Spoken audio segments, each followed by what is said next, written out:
Well, here we are in the house of Jacqueline Rafferty, and Jacqueline has some great memories here of involvement with the local GAA club, the Summon, which is County Armagh, of course, and she's going to tell us about her memories and her involvement to the club, and she's still very active involved in the local GAA club. So, Jacqueline, can you tell me what are your earliest memories of involvement with GAA? How far can you take it back in your life? I can probably take it back to when maybe I was about 6 or 7, and Daddy, who was always heavily involved in the club, he would have been to the forefront in the early 70s of trying to get the team resurrected again and get the club back on the map. And probably the earliest memories were going to training sessions with him.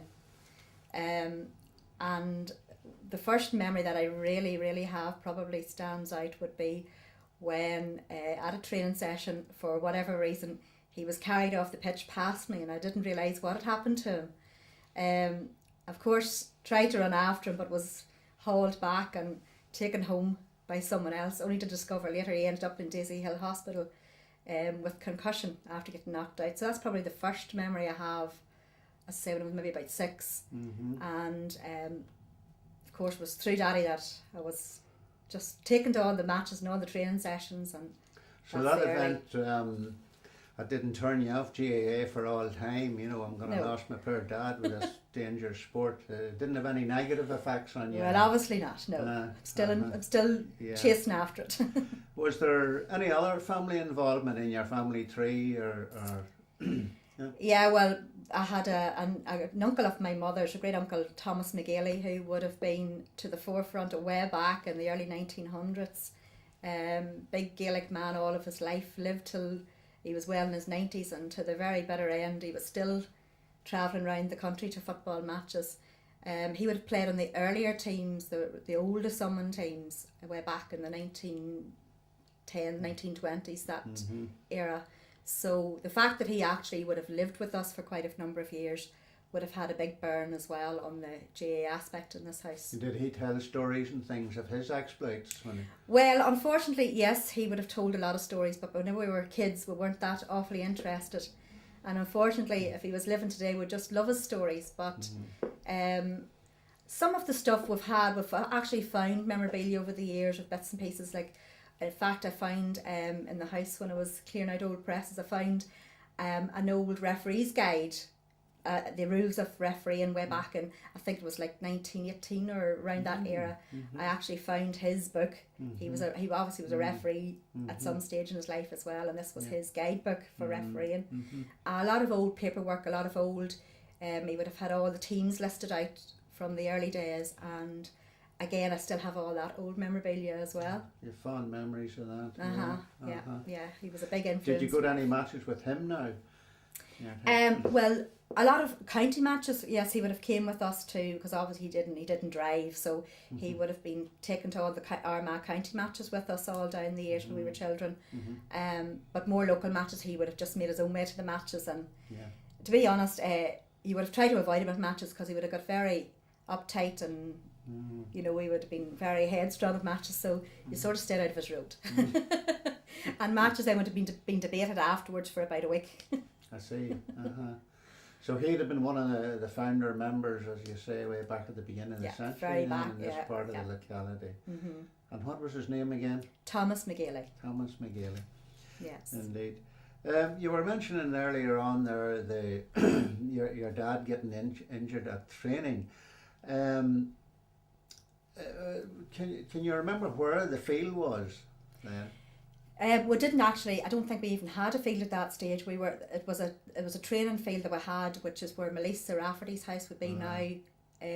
So this was just an agriculture. It wasn't a purpose-made field. It was just a field where they went to kick about and do a bit of exercise and changing facilities and that sort of stuff. None. Was it in the car? In the car. Well, that was an improvement from the back of the ditch, wasn't it? Indeed. At this part of the country then the team was reformed and started in 1972. Had you any memories of that time? Now, you still would have been a young schoolgirl. Would have been. Well, again, go back to Daddy. I think he was one that pushed very hard for the team to be reformed in 72, and as far as I can remember, he actually would have been chairman that first year in 1972-73. So again, that influence, I can. Yeah. So you had this great uncle who was heavily involved, and then your dad heavily involved. So small wonder that you're now heavily involved yourself. Can you remember when you first became involved yourself then in the local GAA club? I probably would have been about 16 or 17 when I first was on the committee as a youth member. And basically I've been on committees bar about 2 or 3 years in the early 90s. I've been on committees in the club right through till the present day, from the 80s. We noticed quite a bit that the club, it just wasn't all about football. There was a lot of other activities went on, and you were involved in some of them, or scored and what have you. Yeah, well, again, I absolutely loved and still love to this day. I love Irish dancing. I started Irish dancing before I even started school, so I was only 4 when I started the Irish dancing. Originally we would have had a small Irish dancing class in the club, but unfortunately because of the small numbers in the area, a lot of children it dwindled, and so therefore the Irish dance teacher, which was the Rooney School of Dancing, Mrs. Keenan, that taught us, she then stopped taking the classes in Lissummon, and myself and a few other girls went to join the White Cross, a local club, went to join their class, and then from there went to Newry. So when I was in the early years, I would have danced in the score. I think I can remember once when the solo dancing would have been in the score.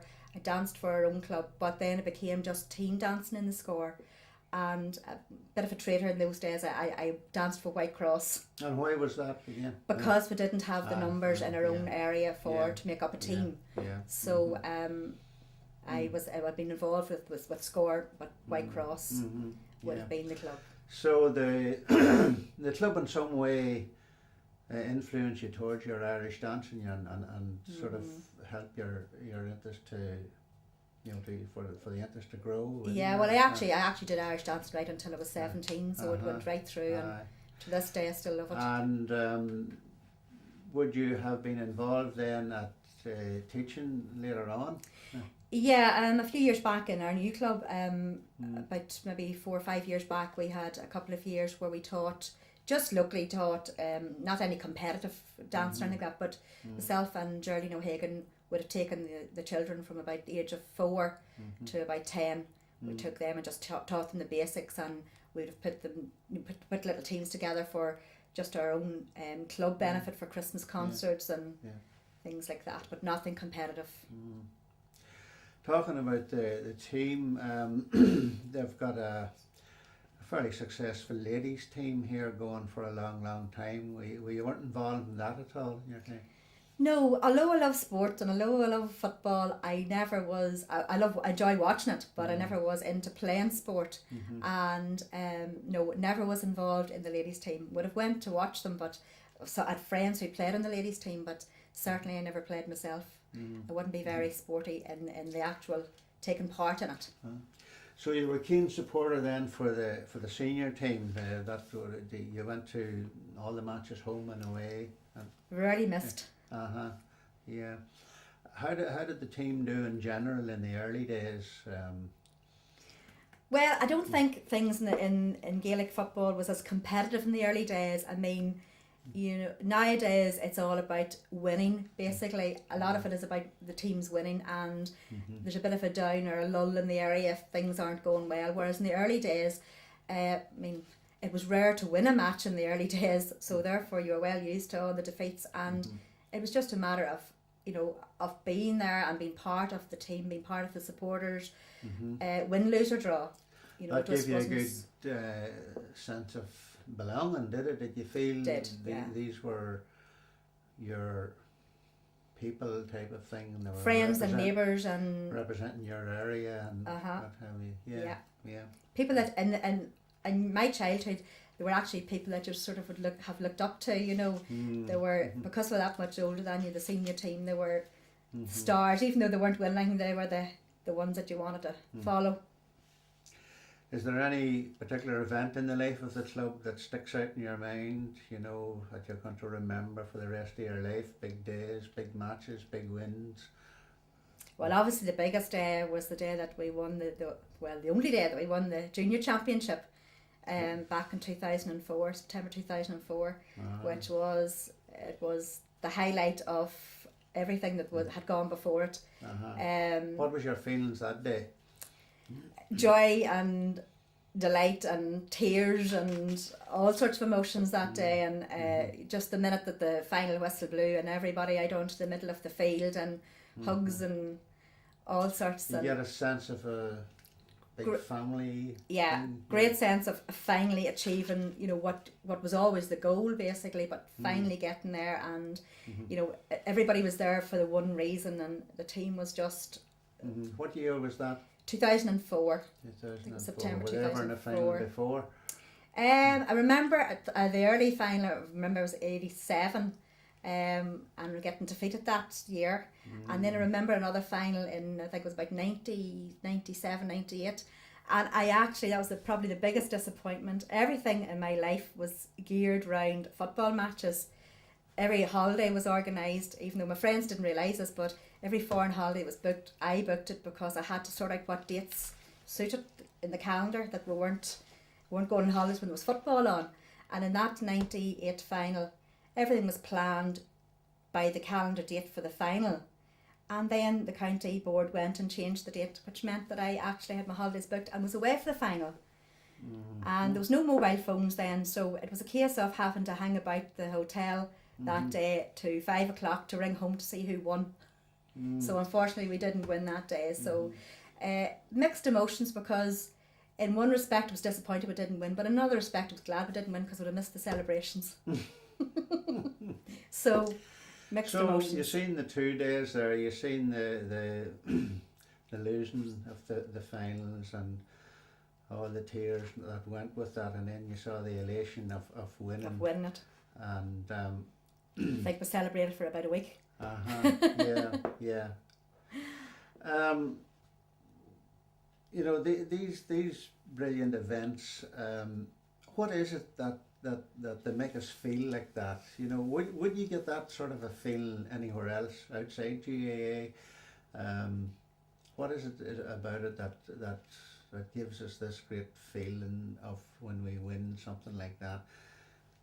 Is it the drawing of the people together? I think, and I don't know, maybe it's just biased because we're such a small little club in a small little rural area, but I think the sense of everybody being part of one, it's like one big family, and the days like the winning of those championships were, you know, I mean, the celebrations and the pure feeling of satisfaction that the club has done it. You know, other clubs around us did it in the past, and it was the one big thing that everybody wanted to get their hands on was the junior championship. Now to some other senior clubs that mightn't mean much, but to us in a small rural area, that was the be all and end all. We wanted that. It's a great sentimental time for even remembered past and deceased members. Did Uncle Tommy resurrect himself around that time? Yes, you do have those sorts of you certainly do have those sense of loss as well. I know in our own family, my own family, where Daddy was the big influence in the GAA, like the one great thing that I think in respect of him is that he saw the county, he saw Armagh lifting the All-Ireland trophy in 2002. He wasn't here in 2003, but at least I have the satisfaction of knowing that he saw them lifting it, whereas a lot of our great club members didn't even get to see that. And you know, you do think of the ones before, like he wasn't here in 2004 either when we won the championship. You know, he missed out on that. He was here at whenever the first started to put the fencing up for building of the new club. He was here for that, but he never saw it open. So you do have those reflections of people who were so heavily involved before that. Armagh winning the All-Ireland and your local club Lissamon winning the junior championship, do they compare? Is there a difference, or was it? Do they compare? Well, yeah, I mean, obviously great sense of pride in both, but